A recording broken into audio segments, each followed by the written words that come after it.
Baik. Awal mula masuknya Yahudi ke Jazirah Arab ini, lebih tepatnya kita mulai dari kisah seorang raja Yaman bernama Rabi'ah bin Nasr. Rabi'ah bin Nasr ini seorang raja Yaman, dan ia pernah bermimpi satu waktu, dalam beberapa buku sejarah disebutkan, dan dia sangat gelisah dengan mimpi itu. Dia mimpi kerajaannya hancur, segala macam api di sana sini, dia ketakutan. Lalu kemudian pada saat itu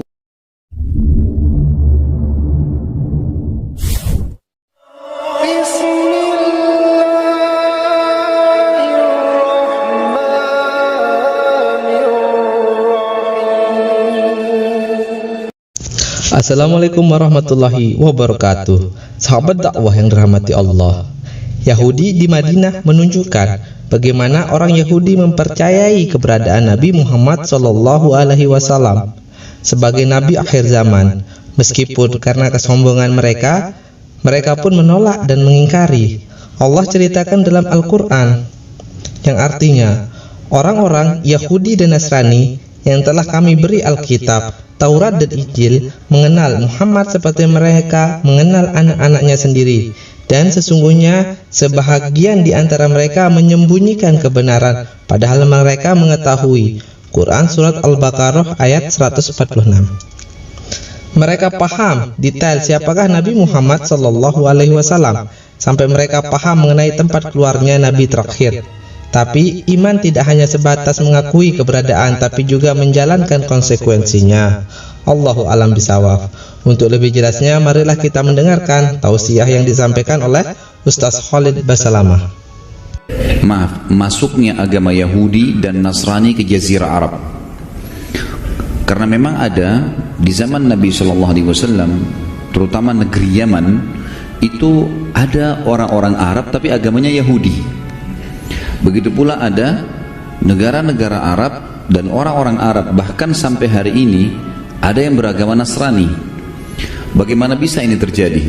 Nah, kita akan rentet insya Allah sejarahnya pada pertemuan sekarang. Dan semua ini teman-teman sekalian, sebagaimana saya jelaskan pada awal pertemuan kita sebenarnya bisa membahas langsung dari lahirnya baginda Nabi SAW.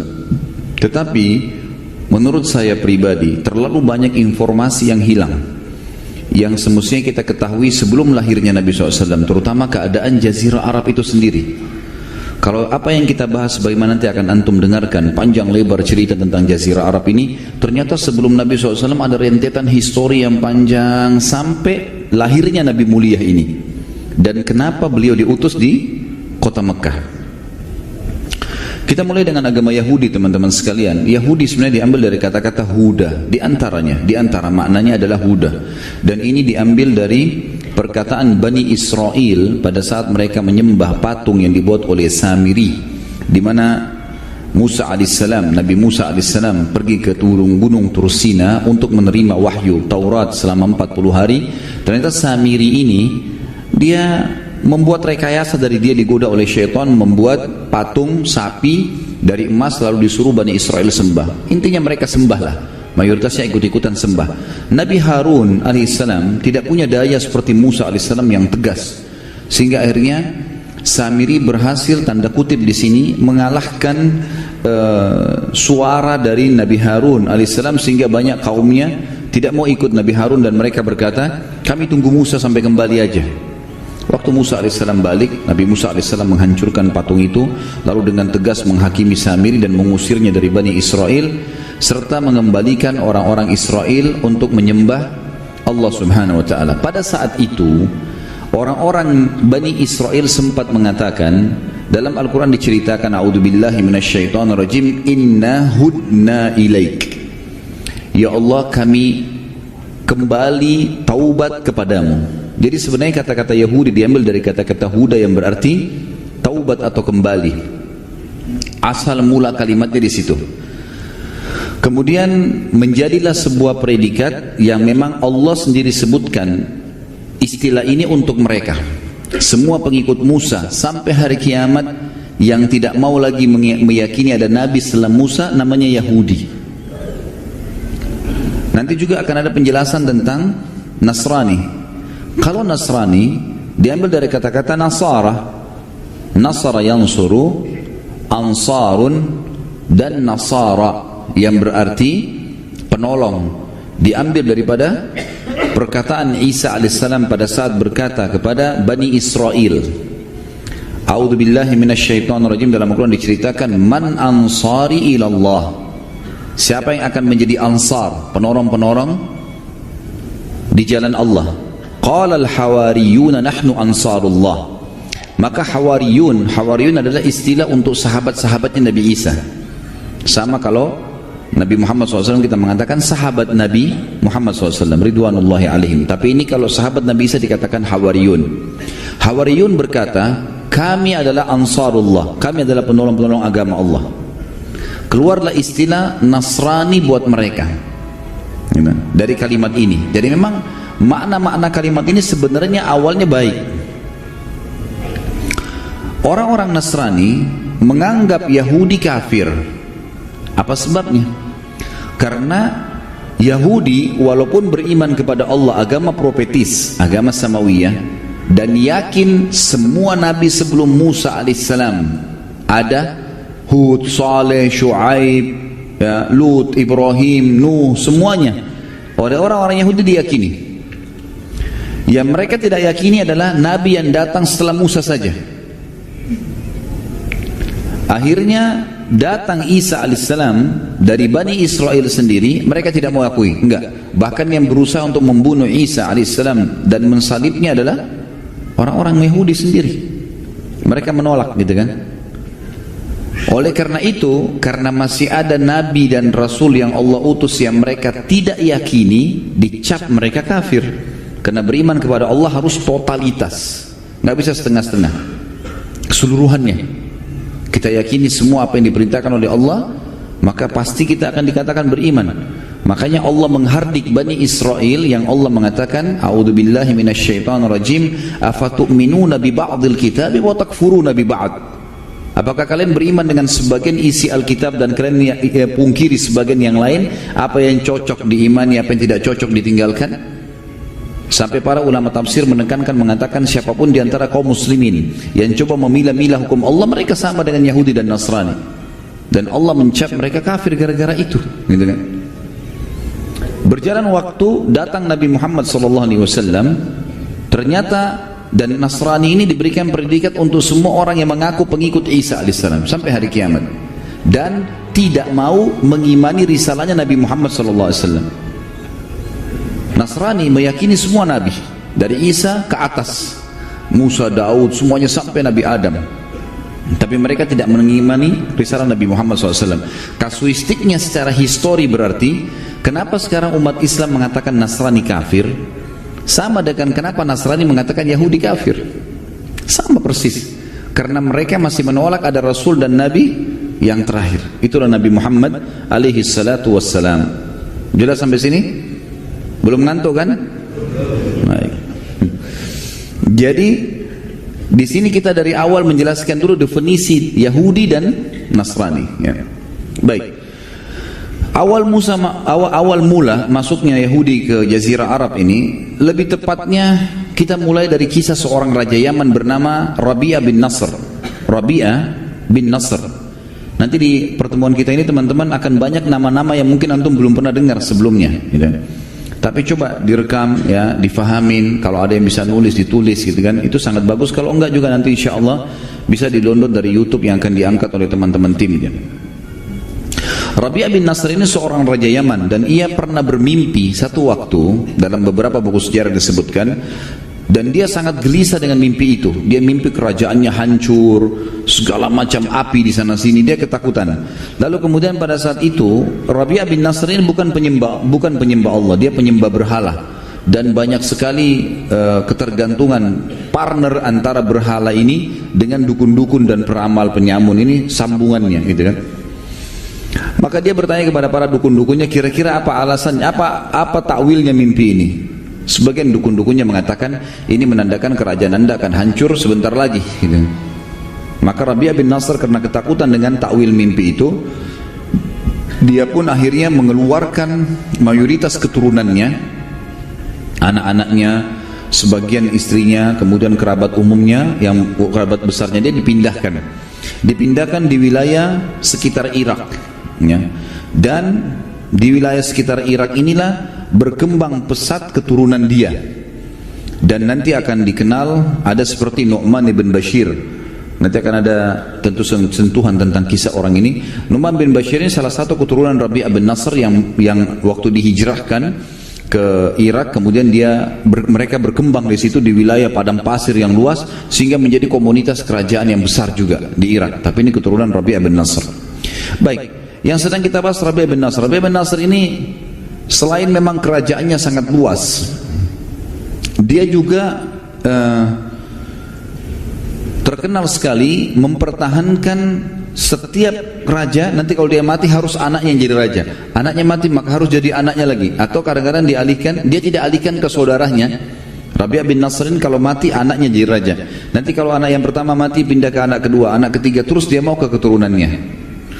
Salah satu keturunan Rabi'ah bin Nasr yang terkenal sekali, jadi banyak keturunan dia, tapi diantaranya yang jadi saksi bahasan kita adalah seseorang yang bernama Tabban As'ad.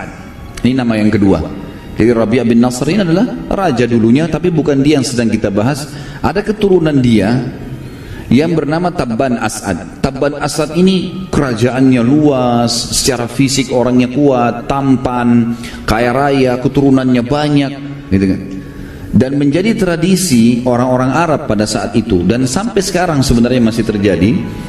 Kalau ada seseorang memiliki kelebihan fisik, keturunannya banyak, orangnya pintar, kaya raya, pokoknya berkumpul pada dia kelebihan-kelebihan duniawi ini, maka dia boleh membuat suku sendiri atas namanya dia, walaupun suku itu dianggap cabang dari suku induk. Salah satunya adalah Tabban As'ad ini. Tabban As'ad ini karena memiliki banyak kelebihan dunia, diantaranya hampir seluruh wilayah Jazirah Arab, terutama Yaman pada saat itu dikuasai oleh dia. Punya kelebihan fisik, punya kekayaan, punya segala, maka dikeluarkanlah sebuah julukan untuk dia khusus untuk Raja Yaman dengan istilah Tubba, diambil dari nama dia Tabban As'ad. Dalam Al-Quran Allah mengatakan wa qaumu Tubba, dan kaum Tubba. Tubba maksudnya adalah orang-orang Yaman, dan Yaman ini punya histori memang, sebagaimana kita tahu juga ada surah nomor 34 dalam Al-Quran namanya surah Saba. Saba adalah nama lainnya negeri Yaman. Jadi memang banyak histori berhubungan dengan negeri ini. Tentu pada saat itu sebab dikeluarkannya istilah Tubba karena raja-raja dunia yang berkuasa juga punya julukan-julukan. Seperti misalnya kalau Persia itu ya, ada istilah Kisra.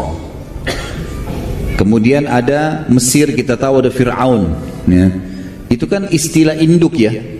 Jadi Fir'aun itu sebenarnya istilah setiap orang yang ternobatkan jadi raja di Mesir pada saat itu. Seperti misalnya yang bermasalah dengan Musa alaihissalam, itu ada Ramsis ya. Raja lagi namanya Ramsis, tapi dia dikembalikan ke induk istilah raja Mesir Fir'aun. Persia namanya Kisra, Romawi namanya Kaisar, yang sampai sekarang masih dipakai gitu kan. Ini istilah-istilah induk. Sementara Ethiopia namanya Najasyi, dan ini kurang lebih raja-raja yang berkuasa di dunia pada saat itu. Jadi kalau kita petakan peta dunia ini, di daerah barat Jazirah Arab itu ada Kisra, di daerah timurnya itu ada Kaisar gitu kan, dan daerah utara juga Kaisar. Kemudian di daerah utara Kaisar, di daerah timurnya di Afrika ada Najasyi, dan di daerah selatannya ada Tubba. Jelas sampai sini? Belum ngantuk kan? Siang hari ini soalnya. Baik. Tabban As'ad ini orangnya selain kaya raya, dia juga punya jiwa perdagangan, teman-teman sekalian. Dia suka sekali berdagang. Pada saat dia berdagang, kalau dia datang, dia selalu mengadakan rekreasi, jalan, dan setiap kali dia pergi, dia selalu melihat potensi apa ada yang di wilayah itu, kemudian dikelola sama dia menjadi bisnisnya. Satu waktu pernah dia melewatin kota Madinah. Kota Madinah pada saat itu masih bernama Yathrib. Nama lainnya Yathrib ya. Pakai tha memang, Yathrib. Dan nama ini sebenarnya setelah diutus Nabi Muhammad SAW kita sudah tidak boleh lagi pakai. Di dalam banyak hadis Nabi SAW melarang kita memanggil Madinah dengan Yathrib, tapi beliau menggantinya dengan Al-Madinah Al-Munawwarah atau Tayyibah atau Tabah, gitu kan. Jadi memang diberikan nama atau diganti nama. Tabban Asad ini mampir ke kota Madinah nih, Yathrib pada saat itu. Kemudian karena dia lihat Yathrib ini hidup, karena di situ perkebunan kurma banyak dan banyak orang yang datang khusus untuk membeli kurma ke Madinah, dari dulu terkenal. Maka dia pun menitipkan anaknya laki-laki, anak pertamanya, untuk memegang bisnis itu. Dikasih modal sama dia, kemudian mulailah dia mengambil kurma-kurma dari Madinah, kemudian dikirim ke Yaman, dikirim kemana-mana lah wilayah kekuasaannya Tabban Asad ini. Ternyata anaknya Tabban Asad ini berselisih dengan beberapa orang masyarakat Madinah. Akhirnya cekcok, ribut, terbunuh anaknya Tabban Asad. Perang, berantem, mati. Tabban Asad ini waktu sampai berita kepadanya, walaupun pada saat itu tidak ada informasi kayak kita sekarang ya, sulit sekali untuk mendapatkan informasi kecuali sebulan, 2 minggu, 3 minggu, karena jauh, orang harus menunggangi kuda atau kebetulan ada kafilah yang jalan ke sana baru dapat informasi. Sampai ke berita Tabban Asad ini anaknya mati 3 pekan atau sebulan setelah kejadian terbunuhnya anaknya. Maka dia membentuk pasukan besar dari Yaman ingin menghancurkan kota Madinah. Keluarlah dia dengan pasukan besarnya, kepung Madinah. Madinah waktu itu punya benteng. Sampai di zaman Nabi SAW memang sudah punya benteng itu, tembok yang tinggi, ada pintu gerbangnya. Maka pada saat itu teman-teman sekalian, dikepunglah Madinah. Kemudian terjadi peperangan. Ada hal yang membuat Tabban Asad kagum dengan penduduk Madinah, yaitu kalau pagi hari sampai siang, sampai menjelang sore mereka perang, saling memanah, saling duel, segala macam, terjadi peperangan lah.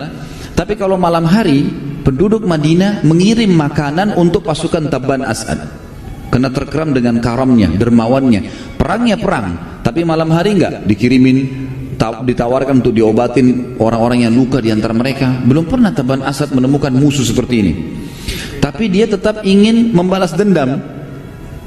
Di kota Madinah teman-teman sekalian, pada saat itu setengah kota Madinah orang Yahudi, setengah kota Madinah orang Yahudi, setengahnya lagi orang asli Madinah, orang-orang yang memiliki atau kembali kedua induk suku Arab namanya Aus dan Khazraj.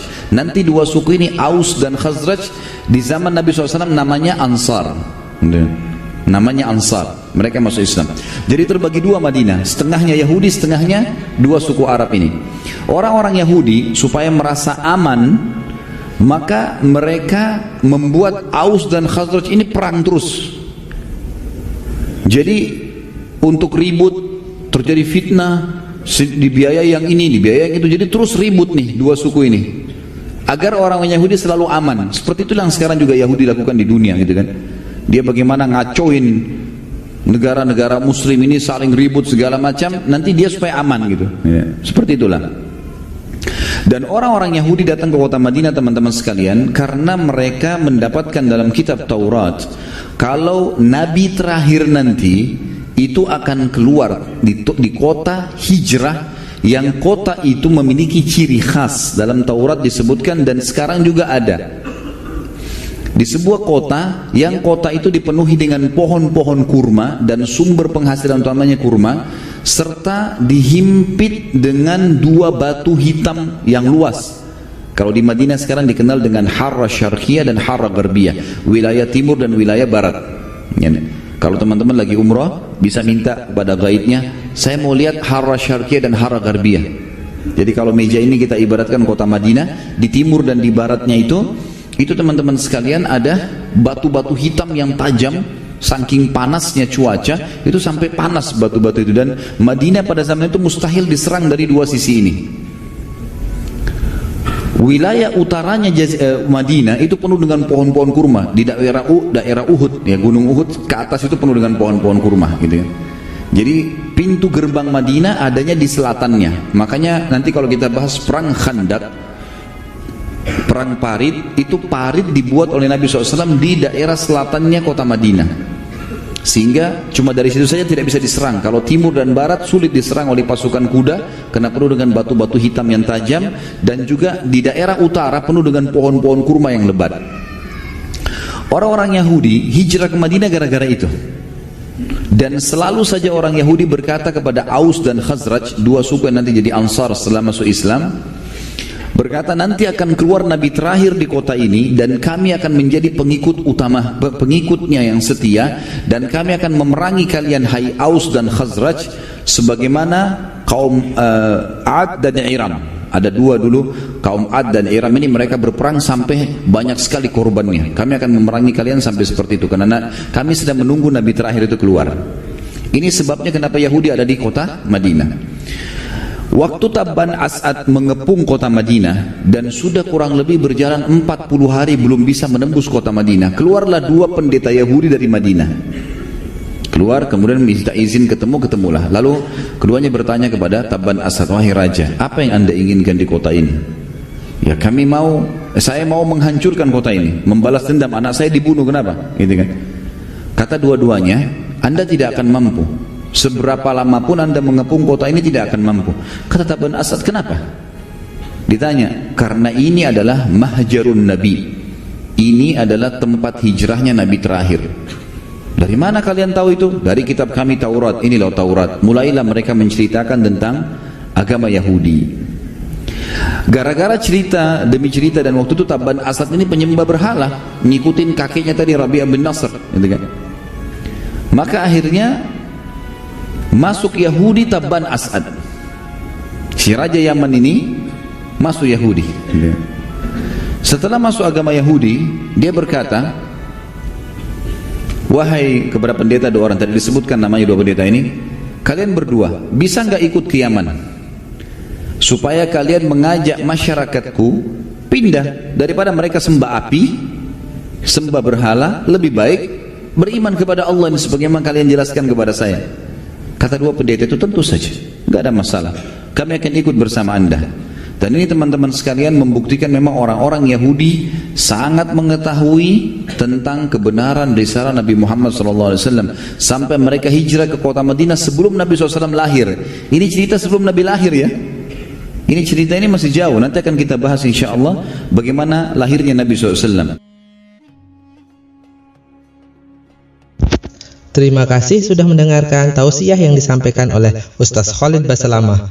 Mudah-mudahan kita dapat mengamalkan dan menyampaikannya. Untuk lebih berkahnya, marilah kita tutup dengan doa kafaratul majelis. Subhanallah wa bihamdika, asyhadu an la ilaha illa anta, astaghfiruka wa atubu ilaik. Assalamualaikum warahmatullahi wabarakatuh.